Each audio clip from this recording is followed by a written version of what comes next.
With his work in INXS and on his own, Michael Hutchence became a household name throughout Australia and beyond, until his wild lifestyle caught up to him. After a severe brain injury, Michael Hutchence was prone to fits of anger. His INXS bandmates tried to support him, but after one tense recording session, Hutchence's deranged response made it clear he would never be the same again. Stick around for more on that later. The man who would become one of the biggest names in music to come out of Australia had a more mundane upbringing. Before he was selling out concerts and partying with A-listers, Michael Hutchence was born in Sydney, the younger of two siblings, to a makeup artist and a businessman in 1960. He didn't spend his whole life down under though. While Hutchence was still young, the family drastically changed their lives. After moving to Brisbane for a few years in line with his father's business, they packed everything up and left for Hong Kong. Even this early on, he showed skill in other prospects. Had he not been a singer, Hutchence could have been an athlete, if something hadn't cut his career short.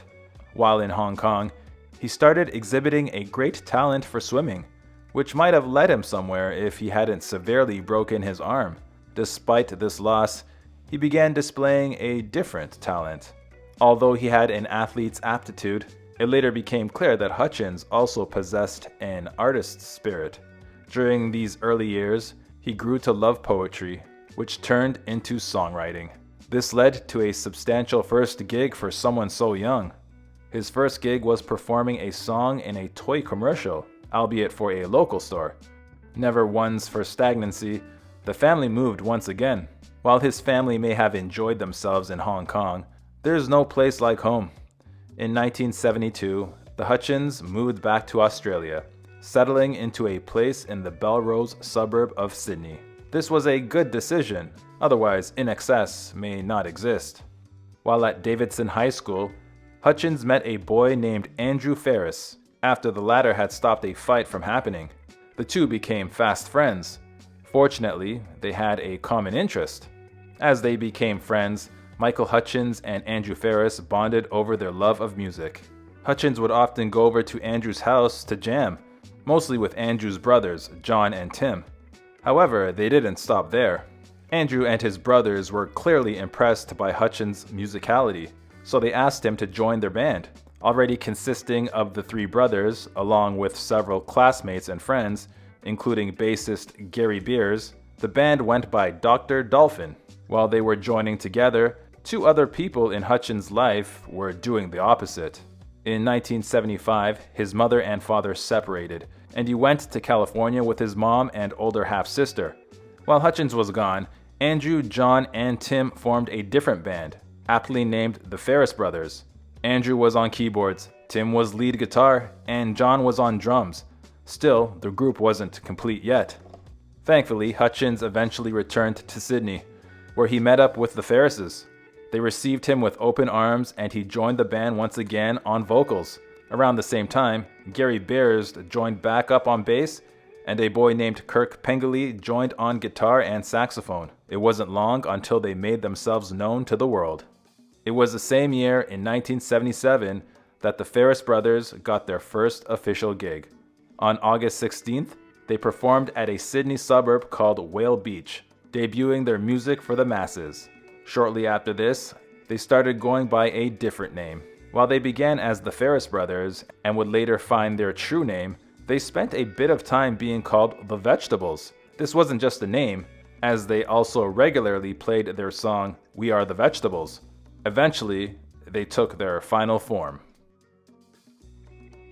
The members of the Vegetables were fans of another Australian rock band called Midnight Oil and knew their manager personally. In fact, this is how they learned of a suggestion from one of Midnight Oil's crew for them to rename to INXS, inspired by the names of another group called Ecstasy and a jam company called IXL. After this, they truly hit the ground running. Throughout 1980, INXS kept chugging along and establishing themselves through their material. After releasing the single Simple Simon, We Are the Vegetables, they came out with Just Keep Walking, and later their self-titled debut album in October. Much of this success was due to two members in particular. While Hutchence became the frontman and spokesperson for INXS, he didn't carry the creative weight alone. He and Andrew Ferris wrote most of the group's songs together, and a year later, they released their next bit of material. Unlike their first album, INXS created their second one, Underneath the Colors, in a much smaller time frame. In 1981, they went back to the studio and recorded their album in under a month. However, this wasn't to their detriment. According to Hutchence, the shorter time they had to create their album was actually to their benefit. In his words, they had no space to go off on all sorts of tangents and could get it done without fuss. Through all this, Hutchence didn't put all his eggs in one basket.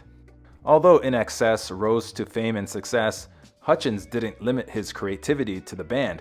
For the movie Freedom, Hutchence recorded the song Speed Kills. He released this in 1982 as his first solo single. After a few years, Hutchence would move beyond just singing for films. By 1986, Hutchence was able to add actor to his resume. For the film Dogs in Space, the writers wrote the lead character with him in mind. Hutchence starred in the movie, which followed a group of misfit friends sharing a house. Thankfully, this change to acting didn't take away from his music. Although this was Hutchence's debut acting gig, he couldn't stay away from the musical side of production. Apart from playing a musician in Dogs in Space, he worked on 4 songs for its soundtrack. Later that year, the band's management pushed them into another long gig. Just as their fame continued to surge, those in charge barely allowed INXS any time to take a break. Even while they were supposed to be resting for 8 months, their management signed them up for the Australian-made tour toward the end of 1986. While performing all over the place and meeting different people, Hutchence ran into a familiar face. Since the Australian-made tour featured several musicians from Down Under, Hutchence ran into an old friend. Having been close to singer Chrissy Amphlett, the two were able to catch up and chat. Amphlett described Hutchence as a sweet man and revealed he wanted to have a child with her. It was shortly after this that INXS made its biggest leap so far. For exclusive perks like early access to new videos, priority replies to your comments, and to have your say on future content, consider becoming a Factinate member. On top of that, your support helps keep the channel going. Click the link in the description for more details. INXS was already a well-known group in Australia, but in 1987, their reputation expanded. With the release of their album Kick, the band entered the heights of global favor as it reached the top of the charts in various countries from the UK to the US. It also spawned one of their most iconic songs, Need You Tonight. Part of the band's popularity was due to Hutchence's performance. According to the Book of 1001 Songs, many praised the single Need You Tonight as strangely alluring. In Toby Cresswell's opinion, while the song's lyrics were basic, Hutchence's performance had a subtle hypnotism, cementing INXS as a sexy and funky rock band. Everyone loved them, and it showed when it came to awards season. Illustrating their worldwide fame, when the MTV Video Music Awards came around in 1988, INXS's name came up several times. The music video for Need You Tonight allowed them to take home 5 awards. Outside of INXS, Hutchence found fame with a different group as well. As the next year rolled around, Hutchence collaborated with Ollie Olsen, whom he had previously worked with on Dogs in Space. They formed the band Max Q, releasing 1 self-titled album and a few singles from 1989 to 1990. Through this new avenue, Hutchence displayed a new side of himself. While his time with Max Q wasn't long, Hutchence was able to use the project to show another side of his personality. Fans and critics praised the music for its darker tone, having been influenced by Hutchence since most of it came from him. This led to even more acclaim from listeners worldwide. Beyond showing Hutchence's darker side, the album Max Q made a lasting impact on Hutchence's personal legacy. Many raved about the album's innovation, especially his extraordinary performance. However, he was also loved by someone else, who served as an inspiration for his work in INXS. In 1990, INXS released the hit single Suicide Blonde, which stemmed from a personal inspiration of Hutchence. He was dating another Australian singer, Kylie Minogue, about whom he and Andrew Ferris wrote the song. The title referenced how Minogue had described her appearance when she acted in The Delinquents. Like his girlfriend, Hutchence would continue with his on-screen work. Also that year, the film Frankenstein Unbound was released and featured Hutchence in his second film appearance. He played Percy Shelley, the husband of Frankenstein's author, Mary Shelley. All of these things paid off, and the public loved him. With the arrival of the 1991 Brit Awards, INXS won the award for Best International Group. But they weren't the only ones honored. Hutchence won Best International Male Solo Artist, having been up against John Bon Jovi and Prince. But following this, it seems the public had enough of INXS. In November 1993, INXS released the album Full Moon, Dirty Hearts, to a somewhat lackluster reception. Around the world, the success of the album and the group itself declined, allowing them to take a step back. Still, for other reasons, the public eye remained on Hutchence. Although the rest of the band took their moment of diminished fame as an excuse to rest and spend time at home, Hutchence refused. Apart from working on a solo album, the media kept him relevant due to the various women he dated. This was no list of nobodies, mind you. Hutchence' personal life was just as fast-paced as his professional life, and the press were all over it. Beyond Kylie Minogue, the media followed his relationships with singer Belinda Carlisle, the model Helena Christensen, and actress Kim Wilson. Aside from his dating life, he started to gain a different sort of notoriety. As his career continued, Hutchence' lifestyle became more scrutinized by the media, who labeled him the wild man of rock. Much of this was due to his public use of illicit substances and his tendency to get into brawls. One such altercation had more of a lasting effect. Everyone knew of Hutchence' belligerent attitude, but one incident was worse than the others. In 1992, an angry taxi driver pushed him down in Copenhagen, during which Hutchence fractured his skull on the pavement. Following this, he didn't take the proper measures. The smart thing to do with injuries, especially head injuries, is to see a doctor as soon as possible. In Hutchence' case, however, he ignored his fracture for multiple days before finally getting it checked out. Sadly, this delay had its consequences. Once he visited a doctor, Hutchence found out that he had suffered from severe brain damage. While he would recover, the damage led to him losing almost all of his senses of taste and smell. As those around him would see, this injury took a larger toll. As he made his slow recovery following the injury, his demeanor seemed only to decline. He was prone to fits of anger, between which he would suffer from extended periods of depression. Luckily, he soon met someone who made him at least a little happier. In the latter half of the 1990s, Hutchence found another girlfriend in someone he had known for a while. TV personality Paula Yates met Hutchence in 1985, and about 10 years later, entered a relationship with him. Their relationship was kept secret, but not for long. Although Paula Yates got together with Hutchence, the two tried to keep it quiet. Still, they were under suspicion, which wasn't made any better when she interviewed the singer in 1994. The public soon found out about the relationship, which was all the more unseemly. Hutchence' romances had always been the subject of gossip, but his relationship with Yates was especially scandalous. She was already married to the singer of the Boomtown Rats, Bob Geldof, and had 3 daughters with him. This affair led to another violent incident. The paparazzi were all over Hutchence and Yates, which was a bad combination with Hutchence' already volatile temper. He eventually snapped, going after a photographer who wouldn't leave them alone. Despite the turmoil, Hutchence and Yates were intent on being together, especially after they became parents. In July 1996, just a few months after Yates finalized her divorce from Bob Geldof, she and Hutchence welcomed a new addition to their family. Yates gave birth to their only child, naming her Heavenly Hirani Tiger Lily, or just Tiger Lily, as they called her. However, they weren't exactly the best role models. Even as they started a family, Hutchence and Yates couldn't escape their scandals. Later that year, their nanny went to law enforcement claiming that she had found opium beneath the couple's bed. As a result, officers came and took the two into custody. It was the word of Hutchence and Yates against their nanny, and fame quickly won out. Whether or not the claim had actually been true, the charges were dropped as there was insufficient evidence. However, the worst was yet to come. Tragically, Hutchence' demons would catch up to him before long, and the world said goodbye to a unique soul.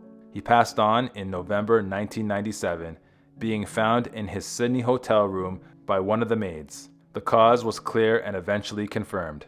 To anyone who found out about Hutchence' passing, it was plain what had been the cause. However, a year later, an autopsy made it official that in a drug and drink-fueled state of mind, he had taken his own life. It's made even more devastating considering the future he had in store. In the year before his passing, Hutchence and his band were on the cusp of some big plans. They released their album Elegantly Wasted in April and began a world tour in its wake. To make things worse, some more important plans had fallen through leading up to his passing.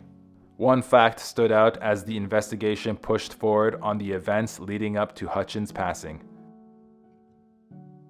He and Yates had planned for her to visit him while he was on tour, bringing their daughter and Yates's 3 other daughters along.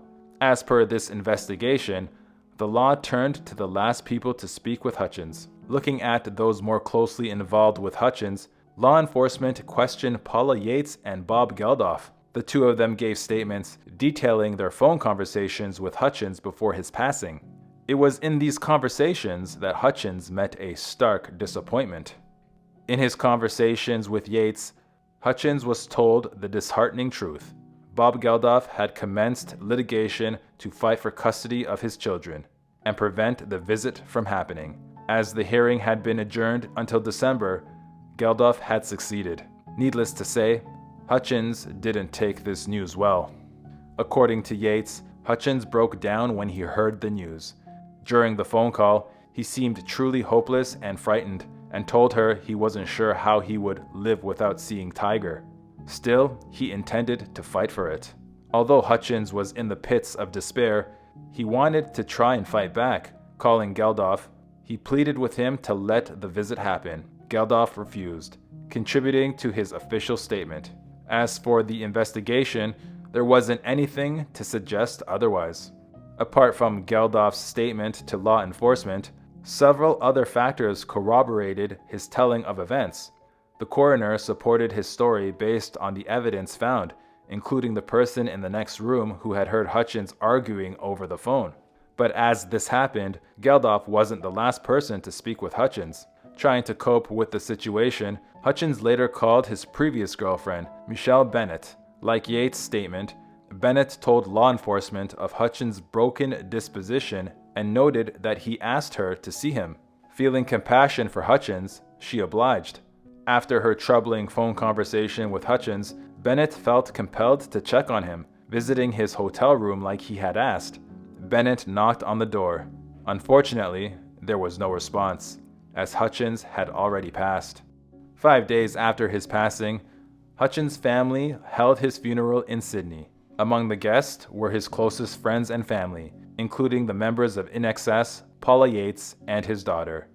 Following his memorial, instead of burial, Hutchence' family elected to cremate him as per his wishes. Afterward, his ashes were split up between Yates and their daughter, his siblings, and his parents. 3 years after Hutchence' passing, Paula Yates sadly joined him, leaving behind their only daughter. Having accidentally overdosed, she was found still with Tiger Lily, only 4 years old at the time. Thankfully, their daughter wasn't left with just anyone afterward. Following his ex-wife's passing, Bob Geldof took Tiger Lily in as a foster child. He clearly wanted to do everything he could, and in 2007, he adopted and raised her with his and Yates' 3 other daughters. Even though she was so young, she would no doubt grow up to hear how impactful her father was. Remember when Hutchence was struggling with his brain injury? Well, his outbursts of anger grew beyond yelling, and on a few occasions became much more violent. During recording sessions, he would get into physical altercations with all of his bandmates. Once, he even threatened Gary Beers with a knife. In life, Michael Hutchence was an endlessly complicated person, and he wasn't shy about it. Despite all his mistakes and scandals, he is most remembered for his exceptional talent as a musician.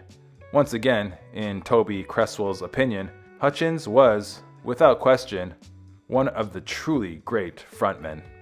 If you enjoyed this Factinate video, give it a thumbs up and subscribe for more incredible stories. Want a say in who we cover next? Join our membership program through the link in the description for exclusive perks. Your support means everything to us. Thanks for watching, and we'll see you on the next one.